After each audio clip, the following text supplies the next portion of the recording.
Hi, hello. This is Abir Banerjee from Hewlett Packard Enterprise.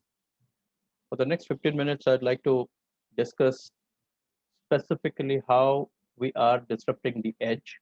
And I think one thing that Corona has given all of us is that in today's world, the application resides in some part of the globe, the user is in some other part, and they're all connected through that one single unifying factor, which is the corporate office. So we would like to bring about how edge has disrupted banking as a whole, and that's something which I'd like to talk about. A very interesting part is that Aruba was born in the mobile era, and that's how we brought this concept of mobile first. But equally important is the requirement of IoT. And when we talk about IoT, it is not necessarily IoT sensors. It could be anything that is non-IT in its nature, which gets connected to your network. And therefore, just like any of the other workplaces, banks too have changed. And it is the edge, in your case, the branch, that is where it all happens.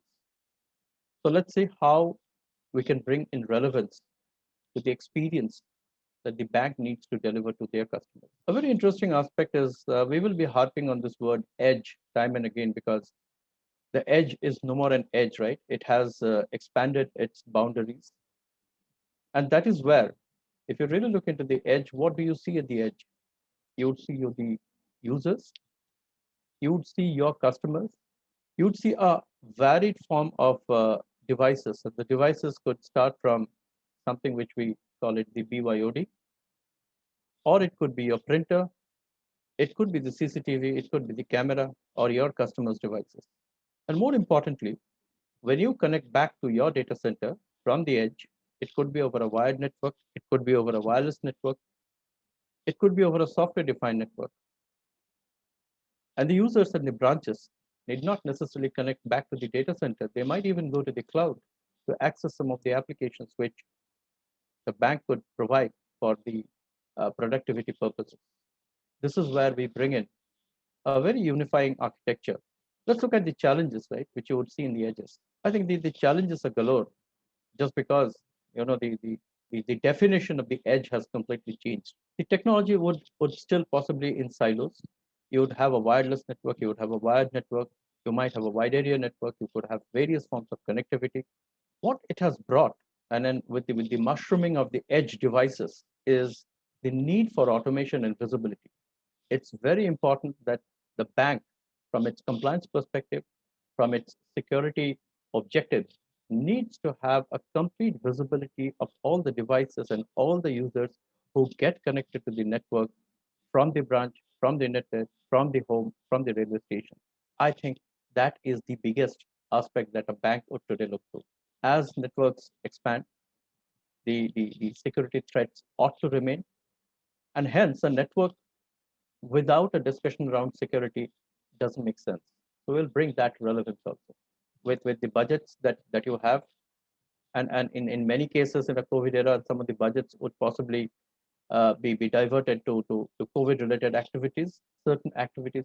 We would like to bring in a discussion around how we can help you enable, grow the business with minimalistic investments, and then take an approach of running of investing as you run the business, as you grow the business.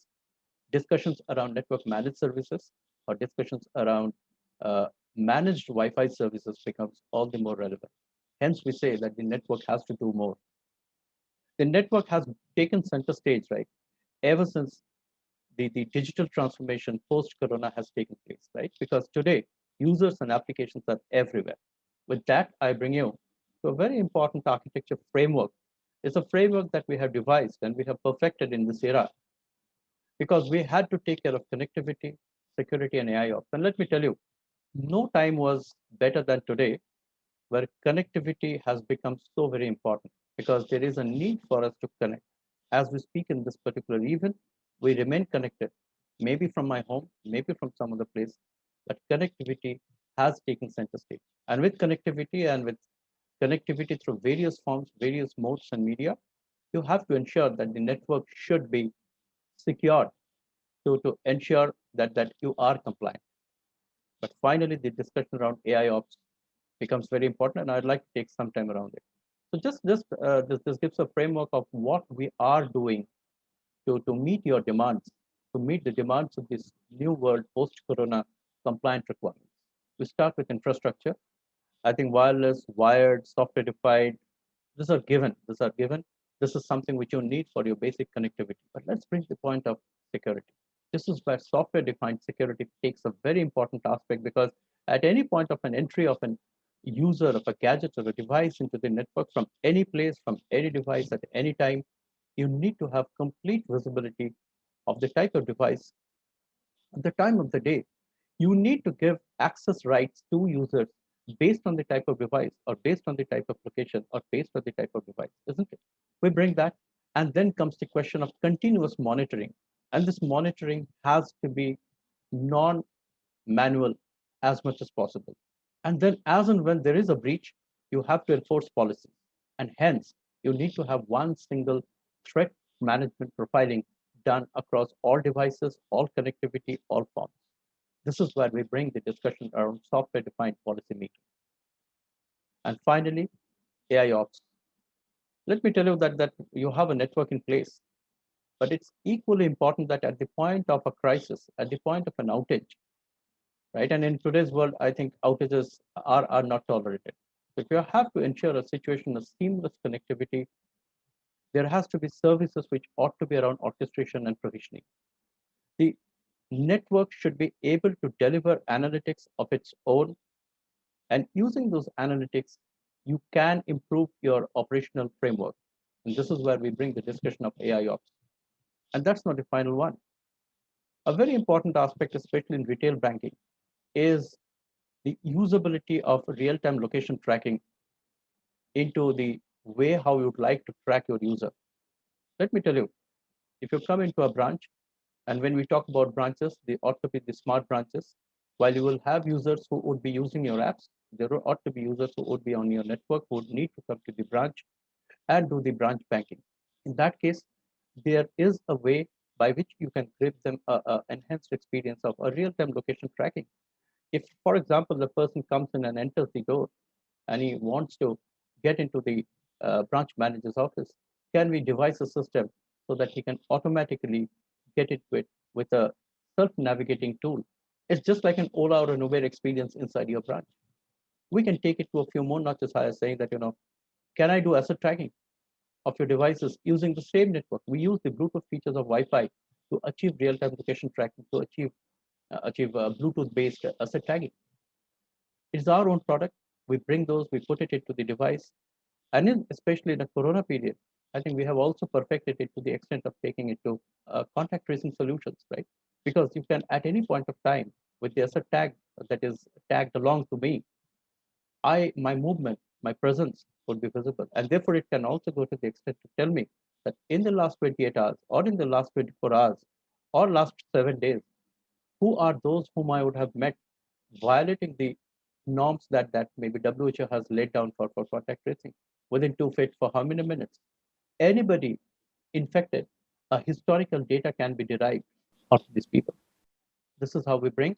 And to provide this entire exercise of services, software-defined policies, security, and infrastructure, we run it from Aruba Central. Aruba Central could be a data center-based offering for orchestration provisioning. This is the heart and core of Aruba. It could run from a cloud, and in case of your banking, it could run from your data center.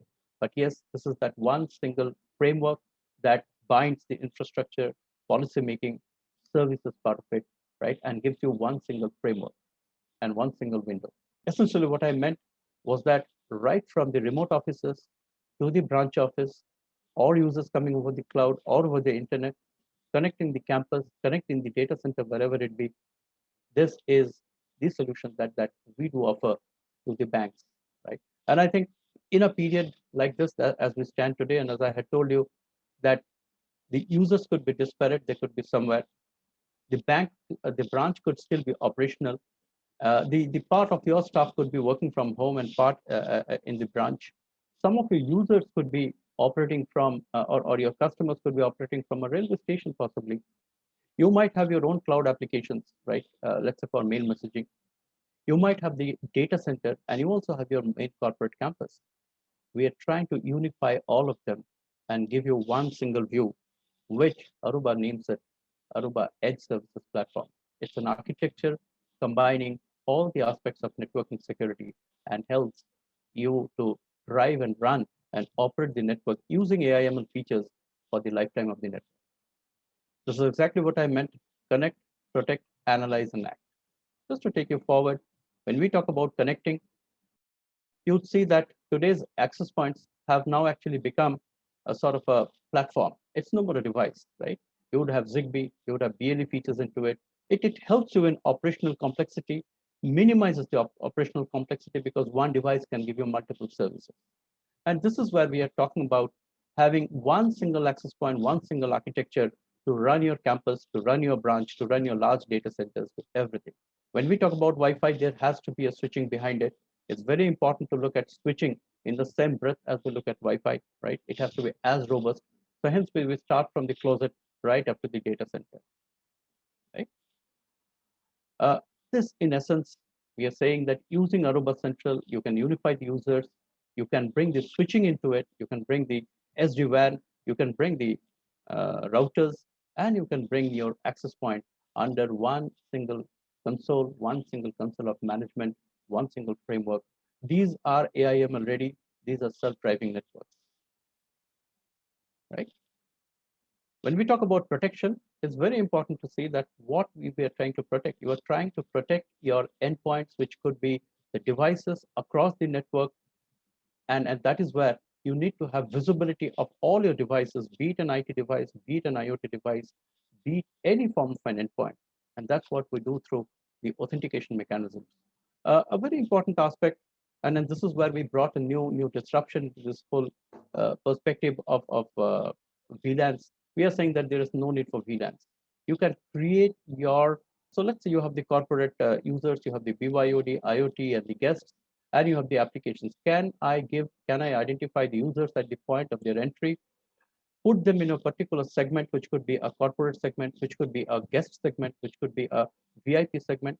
And based on the definition that I give to that, it's a role, and the role gets mapped to an application. That would possibly the most utopian situation, and that's what we are doing using our ClearPass suite of products. And now let's go to the analyze and act, right? Because once network is deployed, it's equally important to analyze the uptime and performance. And this is where we bring in AI assist, AI insight, AI search, etc., right?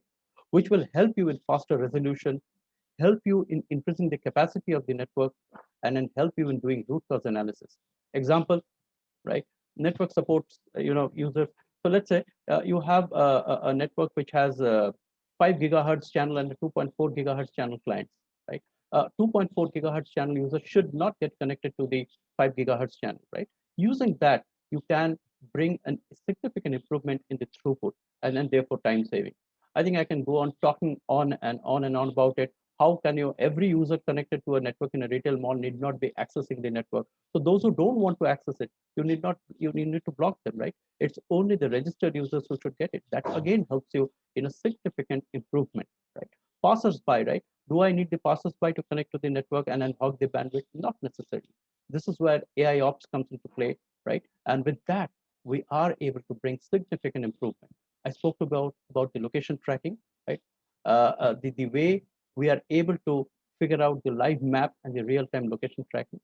And a very interesting aspect is that as we have moved forward with Corona coming in, you would see that how can you do a work from home? It's part of your compliance. So from a work from home scenario, we can take the same access point into the home.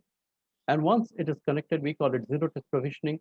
You just need to connect back to the central controller, right? It does zero touch provisioning. There is no manual intervention required.